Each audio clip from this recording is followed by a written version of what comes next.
Hello hi dears, ഇന്നത്തെ എൻ്റെ വീഡിയോയിലേക്ക് എല്ലാവർക്കും സ്വാഗതം. ഇന്ന് ഞാൻ നിങ്ങളോട് പറയാൻ പോകുന്നത് കല്യാണപ്രായമായി നിൽക്കുന്ന അല്ലെങ്കിൽ കല്യാണ ഡേറ്റ് എടുത്ത് വെയിറ്റ് ചെയ്ത് നിൽക്കുന്ന പെൺകുട്ടികളോടാണ് എനിക്ക് പറയാനുള്ളത്.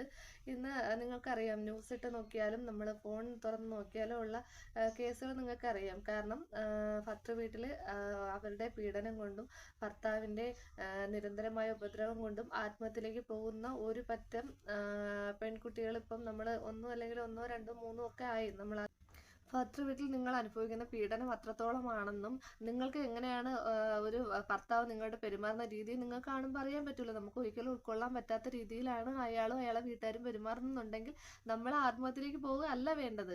നമ്മൾ ബോൾഡായിട്ടൊരു തീരുമാനമാണ് ആദ്യം എടുക്കേണ്ടത്. എന്നാൽ നിയമസഹായം നമ്മളോടൊപ്പം ഉണ്ട്.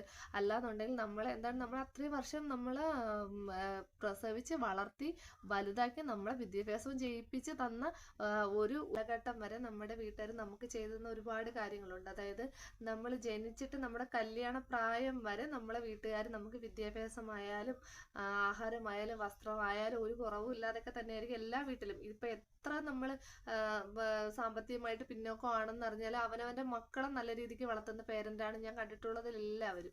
അപ്പോൾ അത്രയും ഇതായിട്ട് ഒരു മക്കളെ വളർത്തിക്കൊണ്ട് കല്യാണം കഴിപ്പിച്ച് വേറൊരു വീട്ടിലേക്ക് നമ്മൾ കൊണ്ടുവിടുമ്പോഴത്തേക്ക് അവിടെ നിന്ന് മാനസികമായിട്ടും ശാരീരികമായിട്ടും ഒരു വിഷമം നിങ്ങൾ അനുഭവിക്കുന്നുണ്ടെങ്കിൽ നിങ്ങൾ നേരെ ആത്മഹത്യയിലേക്കല്ല പോകേണ്ടത്. കാരണം നിങ്ങൾ അത്രത്തോളം നാള് സ്നേഹിച്ച് വളർത്തി വേറൊരു കൈകളിൽ ഭദ്രമായിക്കോട്ടെ എന്ന് കരുതി വിടുന്ന ഒരു കൂട്ടം ആൾക്കാർ നമ്മളെ ചുറ്റിനും ഉണ്ടല്ലോ. നമ്മൾ അവരുടെ അടുത്തേക്ക് പോവുക. ചിലപ്പോൾ ചില അമ്മമാർ പറയുന്നത് ഞാൻ കേട്ടിട്ടുണ്ട്, എന്താണ് ഭർത്താവിൻ്റെ വീട്ടിൽ ഒരു കാത് ഒരു കണ്ണും ഇല്ലാതെ ജീവിക്കണമെന്ന്. പക്ഷെ അന്നത്തെ കാലം അല്ല ഇന്ന്. അന്ന് അങ്ങനെയൊക്കെ നമ്മൾ കേട്ടിട്ടുമുണ്ട്. നമ്മൾ ഒരു പക്ഷെ അങ്ങനെയൊക്കെ ജീവിച്ചവരും ആയിരിക്കാം. പക്ഷെ ഇന്ന് അങ്ങനെയല്ല. ഇന്നത്തെ കുട്ടികൾക്ക് അതിൽ നിന്ന് പൊരുത്തപ്പെട്ട് അതായത് അവർ ജീവിതത്തിലേക്ക് തിരിച്ചു വരാൻ അവർ ഭയങ്കരമായിട്ട് ഒരു എന്താണ് മെന്റലി അവർ പ്രിപ്പയർഡ് അല്ല എന്നാണ് എനിക്ക് തോന്നുന്നത്. കാരണം അതുകൊണ്ടാണല്ലോ അവർ ആത്മഹത്യയിലേക്ക് പോകുന്നത്. പക്ഷെ അങ്ങനെയല്ല. നമുക്കൊരു ജീവിതമായിട്ട് പൊരുത്തപ്പെട്ട് പോകാൻ പറ്റില്ല എന്ന് തോന്നുന്ന ഒരു സാഹചര്യം നിങ്ങൾ അവിടെ പകച്ചു നിൽക്കേണ്ട യാതൊരു കാര്യവുമില്ല. നമുക്ക് അവിടുന്ന് നമ്മൾ വേണ്ട എന്ന് തോന്നുന്ന സ്ഥലത്ത് അല്ലെങ്കിൽ നമുക്ക് മാനസികമായിട്ട് പൊരുത്തപ്പെട്ട് പോകാൻ പറ്റുന്നില്ല എന്നുള്ള സ്ഥലത്ത് നമ്മൾ മാറി നിൽക്കുക. നമുക്ക് പൊരുത്തപ്പെട്ട് പോവാൻ പറ്റില്ല, നമുക്ക് ശാരീരികമായിട്ടും മാനസികമായിട്ട് നമുക്ക് ആ വീട്ടിൽ ഒരുമിച്ച് പോകാൻ പറ്റത്തില്ല എന്ന് തോന്നുന്ന കണ്ടീഷനിൽ സെപ്പറേറ്റ് ആവുന്നതാണ് നല്ലത്. കുറച്ച് നാൾ മുമ്പ് വരെ ഭാര്യയെ കൊല്ലാനുള്ള, അതായത് നമ്മളിപ്പോൾ വീഡിയോയിലൊക്കെ കണ്ടില്ല, ഭാര്യ എങ്ങനെയെങ്കിലും കൊല്ലണം, പാമ്പിനെ വിട്ടിട്ടാണെങ്കിലും അങ്ങനെ പല രീതിക്കും ഭാര്യമാരെ കൊല്ലുന്ന ഒരു പ്രവണതയുണ്ട്. പക്ഷെ ഇപ്പം അങ്ങനെയല്ല. ഭാര്യയെ ഒഴിവാക്കണമെന്ന് തോന്നണമെങ്കിൽ നമ്മളെ അത്രയും അതിലേക്ക് നമ്മൾ ആത്മഹത്യയിലേക്ക് കൊണ്ടെത്തിക്കുക എന്നുള്ളതാണെന്ന് തോന്നുന്നത് ഇപ്പോഴത്തെ ഇങ്ങനെയുള്ള ഹസ്ബൻഡുമാർക്ക് തോന്നുന്ന ഒരു കാര്യം എന്ന് പറഞ്ഞാൽ നമ്മൾ സ്വയം ആത്മഹത്യ ചെയ്യണം. അങ്ങനെ ചെയ്യുമ്പോൾ എന്താണ്, അവർ രക്ഷപ്പെടുകയാണ് ചെയ്യുന്നത്. നമ്മുടെ ജീവിതമാണ് അവിടെ പോകുന്നത്, നമ്മുടെ കുട്ടികളുടെ ഭാവിയാണ് അവിടെ പോകുന്നത്. നമ്മൾ ആത്മഹത്യ ചെയ്ത് കഴിഞ്ഞാൽ അവർ രക്ഷപ്പെടുകയാണ് ചെയ്യുന്നത്. അവർക്ക് എന്താണ് ഇതിന്റെ കേസും ഇതൊക്കെ നൂലാമലയൊക്കെ എന്താണ് ആത്മഹത്യ നമ്മൾ സ്വയം ചെയ്യുമ്പോഴത്തേക്ക് അവർക്ക് ഒരു പ്രശ്നവുമില്ല, ഒരു കേസോ ഒന്നും ഉണ്ടാവാൻ പോകുന്നില്ല. അതേസമയം നമ്മൾ മാറി നിന്നുകൊണ്ട് നിയമപരമായിട്ട് നമ്മുടെ കുട്ടിക്ക് കിട്ടാനുള്ള അവകാശങ്ങളെല്ലാം നേടിയെടുത്തുകൊണ്ട് നമ്മൾ സെപ്പറേറ്റ് ആയി നിന്നുകൊണ്ട് നമ്മുടെ കുട്ടിയുടെ കാര്യം നോക്കുകയല്ലേ നല്ലത്. അല്ലാതെ നമ്മൾ അത്രത്തോളം ഒരു 10-22 വയസ്സ് വരെ ഒരു പെൺകുട്ടിയെ പ്രസവിച്ച് വളർത്തി വലുതാക്കി വേറൊരു വീട്ടിൽ കല്യാണം കഴിച്ചുകൊണ്ട് പോയിട്ട് നാളെ സമയത്ത് ആത്മഹത്യ ചെയ്ത് കളയാനുള്ളതല്ല ജീവിതം. അപ്പം നമ്മൾ അച്ഛനും അമ്മയുടെ സാഹചര്യം ഒന്ന് ആലോചിച്ച് നോക്കി, അവരെ ഭാഗത്ത് നമ്മൾ ചിന്തിച്ച് നോക്കി. അത്രയും നാൾ വളർത്തിക്കൊണ്ട് വന്നിട്ട് ഒരു സുപ്രഭാതി മകളില്ല എന്നുള്ളൊരു അനുഭവം അത് ഒരു പേരന്റും അല്ലെ ഒരു അച്ഛനും അമ്മയ്ക്കും ഒന്നിനും താങ്ങാൻ പറ്റാത്തൊരു കാര്യമാണ്. കാരണം നമ്മളെ കുട്ടികൾ അല്ലെങ്കിൽ തന്നെ നിങ്ങൾ ഈ ആത്മഹത്യ ചെയ്യുന്ന ആ ഒരു മൊമെന്റിൽ നമ്മുടെ കുട്ടിയുടെ ഒന്ന് കാര്യം ഒന്ന് ആലോചിച്ച് നോക്കി.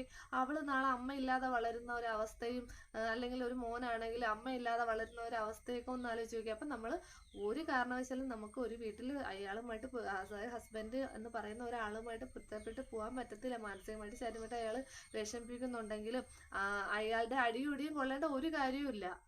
നമ്മൾ നിയമപരമായിട്ട് മുന്നോട്ട് പോകുക, അവിടെ നിന്ന് മാറി നിന്ന് ജീവിക്കുക. പിന്നെ ചില പേരന്റ് പറയുന്നത് ഞാൻ കേട്ടിട്ടുണ്ട്, നീ തിരിച്ചു വരണ്ട, തിരിച്ചു വന്നാൽ നാട്ടുകാരെന്ത് പറയും. നാട്ടുകാരാണോ നമുക്ക് ചിലവിന് വരുന്നത്? അവര് ഒരു കാര്യം കിട്ടുമ്പോഴത്തേക്ക് പറയും, അടുത്ത കാര്യം കിട്ടുമ്പോൾ അവർ അതിന്റെ പിറകെ പൊക്കോളും.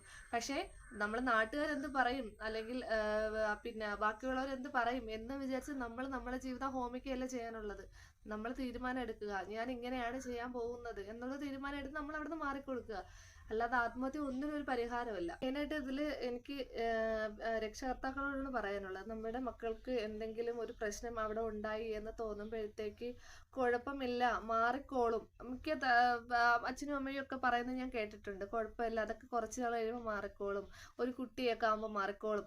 ഇപ്പം മാറാത്ത ആൾക്കാർ ഒരു കുട്ടിയായെന്ന് പറഞ്ഞിട്ട് മാറണമെന്നില്ല, അത് കൂടത്തേ ഉള്ളൂ, അതങ്ങനെയാണ്. അപ്പൊ അതുകൊണ്ട് കഴിവതും മക്കൾ പറയുന്നത് അവരെന്തെങ്കിലും പ്രശ്നം ഉണ്ടായിട്ടായിരിക്കുമല്ലോ, കാരണം നമ്മളൊരു സപ്പോർട്ട് കൊടുത്തില്ല എന്നുണ്ടെങ്കിലാണ് അവർക്ക് പിന്നെ മറ്റുള്ള വേണ്ടാത്ത ഇതിലേക്ക് അവരെ മനസ്സ് പോകുന്നത്. അപ്പം നമ്മൾ മാക്സിമം അമ്മമാരോ അല്ലെങ്കിൽ അച്ഛനോ ഒക്കെ നല്ല സപ്പോർട്ട് കൊടുക്കുക. എന്തെങ്കിലും പ്രശ്നം ഉണ്ടെങ്കിൽ വാ, നമുക്ക് പറയാം, അല്ലെങ്കിൽ നമുക്കത് പരിഹരിക്കാം എന്നുള്ളത്. അവരെന്താണ് അവിടുത്തെ പ്രശ്നമൊന്നും അത് എങ്ങനെ നമുക്ക് പരിഹരിക്കാൻ ഇപ്പം എന്താണ് സ്വത്തും ഒക്കെ കൊണ്ട് ചെല്ലണം എന്ന് പറയുന്ന ഒരു വീട്ടിലേക്ക് കഴിവതും മക്കളെ വിടാത്തതാണ് നല്ലത്. അതിനേക്കാളും പിന്നെ നമ്മളായിട്ട് മക്കളെ കൊല്ലുന്നതായിരിക്കും നല്ലത്. കാരണം സ്വത്തും പണവും ഇന്ന് കൊണ്ടുവാ, കുറഞ്ഞു പോയി എന്ന് പറയുന്നവർക്ക് അതുകൊണ്ട് കൊടുത്താലും വീണ്ടും കുറച്ചുകൂടെ വേണമെന്ന് തോന്നുള്ളൂ. അപ്പൊ അവർക്കറിയാം, അപ്പൊ മോളിങ്ങനെ സമാധാനം ഇല്ല എന്ന് തോന്നുന്ന സമയത്ത് അവർ വീണ്ടും കൊണ്ടു തരും എന്നുള്ള തോന്നൽ അവർക്ക് എല്ലാവർക്കും വരും. അപ്പൊ നമ്മൾ കഴിവതും ഒത്തു പോകുന്നില്ല എന്ന് തോന്നുന്ന സാഹചര്യത്തിൽ അതായത് നമ്മുടെ മക്കൾക്ക് ഒട്ടും പറ്റുന്നില്ല എന്ന് തോന്നുന്ന സാഹചര്യത്തിൽ ആ ബന്ധം അവിടെ വെച്ച് സ്റ്റോപ്പ് ചെയ്യുന്നതായിരിക്കും നല്ലത്. വളർന്നു വരുന്ന മക്കൾക്ക് വിദ്യാഭ്യാസം ചെയ്യിക്കുക, നമ്മളെ കൊണ്ട് ചെയ്യാൻ പറ്റുന്ന ഏറ്റവും വലിയ കാര്യം എന്ന് പറഞ്ഞാൽ അവർക്ക് വിദ്യാഭ്യാസം കൊടുക്കുക എന്നുള്ളതാണ്. അല്ലാതെ നമ്മൾ കുറച്ച് സ്വത്തും പണവും ഒക്കെ ഉണ്ടാക്കി വെച്ച് മക്കളെയോ നല്ല രീതിയിൽ കെട്ടിച്ചിടണം അങ്ങനെയുള്ളൊരു ചിന്തയെ മാറ്റി വെക്കുക. കാരണം ഇന്ന് സ്വർണത്തിനും പണത്തിനുമായിട്ട് വരുന്നവരെ മക്കളെ കൊടുക്കാതിരിക്കുന്നതാണ് ഏറ്റവും നല്ലത്. കാരണം നമുക്ക് നാളെയും അവരെ കാണണമെന്നുണ്ടെങ്കിൽ അങ്ങനെ ആയിരിക്കും. എന്നാൽ ചോദിക്കും, നമ്മൾ നാട്ടുനടപ്പനുസരിച്ച് ചെയ്താണ് ഇത്രയും വിഷയങ്ങൾ ഉണ്ടാക്കിയത്. നമ്മളൊക്കെ ഇനി ഒന്ന് മാറി ചിന്തിക്കണം. വിദ്യാഭ്യാസം, ജോലി, അവരാ ഒരു സ്റ്റാൻഡിൽ നിന്നുകൊണ്ട് ജീവിക്കട്ടെ എന്ന് വിചാരിക്കണം, പിന്നെയല്ലേ കല്യാണം. അതേസമയം ഇന്ന് ഒരു 18, 19, 20 വയസ്സാകുമ്പോൾ അപ്പോഴേ കല്യാണം കഴിപ്പിച്ച് വിടുന്നതിനെ പറ്റിയാണ് ചിന്തിക്കുന്നത്.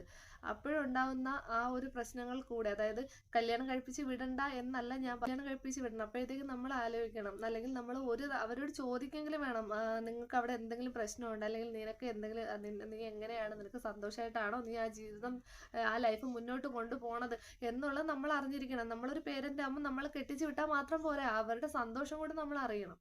അപ്പോൾ അങ്ങനെയുള്ള കുറച്ച് കാര്യങ്ങളാണ് ഇന്നത്തെ വീഡിയോയിൽ എനിക്ക് പറയാനുണ്ടായിരുന്നത്. നമ്മുടെ അനുവാദം ഇല്ലാതെ നമ്മുടെ ദേഹത്ത് ഒരു കൈ വെക്കാൻ ഒരു മനുഷ്യനെ അനുവദിക്കരുത്. അങ്ങനെ തോന്നി ആ നിമിഷം ഗാർഹിക പീഡനത്തിന്റെ കേസ് ഫയൽ ചെയ്യണം. ഇന്ന് എല്ലാ നിയമങ്ങളും സ്ത്രീകളുടെ കൂടെയാണ്, നമുക്ക് തന്നെ അറിയാലോ. അപ്പൊ അതുകൊണ്ട് നമ്മൾ ഇത്രയും കഷ്ടപ്പെട്ട് ഒരു ബുദ്ധിമുട്ടി ഒരു കല്യാണം നടത്തി നമ്മളെ മക്കളെ വേറൊരു വീട്ടിൽ വയ്ക്കുമ്പോൾ എന്തിനാ അവിടെയുള്ള കണ്ടവന്മാരുടെ അടി കൊള്ളാൻ വിട്ടുകൊടുക്കുന്നത്? അപ്പൊ നമ്മൾ നമ്മളെ മക്കൾക്ക് വേണ്ടി അവരെ സന്തോഷം എന്താണ്, നിനക്ക് അവിടെ സന്തോഷമാണോ എന്നുള്ളത് നമ്മൾ ഓരോ അമ്മമാരെങ്കിലും അറിഞ്ഞിരിക്കണം. അവർക്ക് എന്തെങ്കിലും ഒരു വിഷമം വന്നാൽ അവർ ആദ്യം വിളിക്കുന്ന ചിലപ്പോൾ അമ്മമാരെ ആയിരിക്കും. വിളിച്ചിട്ട് അവർ ഇങ്ങനെ ഒരു പ്രശ്നമുണ്ട് എന്ന് പറയുമ്പോൾ നമ്മൾ അങ്ങോട്ട് അവരോട് അതൊക്കെ അങ്ങ് മാറിക്കോളും, അല്ലെങ്കിൽ അത് അഡ്ജസ്റ്റ് ചെയ്ത് ജീവിക്കും, ഇതൊക്കെ തന്നെ ജീവിതം എന്ന് പറയുമ്പോഴത്തേക്ക് അവരവിടെ തളർന്നു പോവാണ്. കാരണം അവർക്ക് ആരും ഒരു ബാക്ക് സപ്പോർട്ടിന് ഇല്ല എന്നുള്ളൊരു തോന്നൽ അവർക്കുണ്ടാവും. അപ്പോഴാണ് വീണ്ടും പ്രശ്നങ്ങൾ ഉണ്ടാകുമ്പോഴത്തേക്ക് എനിക്ക് തിരിച്ചെൻ്റെ വീട്ടിൽ പോകാൻ പറ്റത്തില്ല, അല്ലെങ്കിൽ സഹോദരനുണ്ട്, ഇനി ഞാൻ അങ്ങോട്ട് പോയാൽ സഹോദരന്റെ ലൈഫ് എന്താവും, അങ്ങനെയൊക്കെ ചിന്തിക്കുന്ന ഒരുപാട് പെൺകുട്ടികളുണ്ട്. പക്ഷെ അവരോടായിട്ട് എനിക്ക് പറയാനുള്ളതെന്ന് പറഞ്ഞാൽ, ഇപ്പോൾ ഒരു തുണിക്കടയിൽ നമ്മൾ പോയി നിന്നാൽ നമ്മളെ മക്കളെ അന്തസ്സായിട്ട് നമുക്ക് വളർത്താം.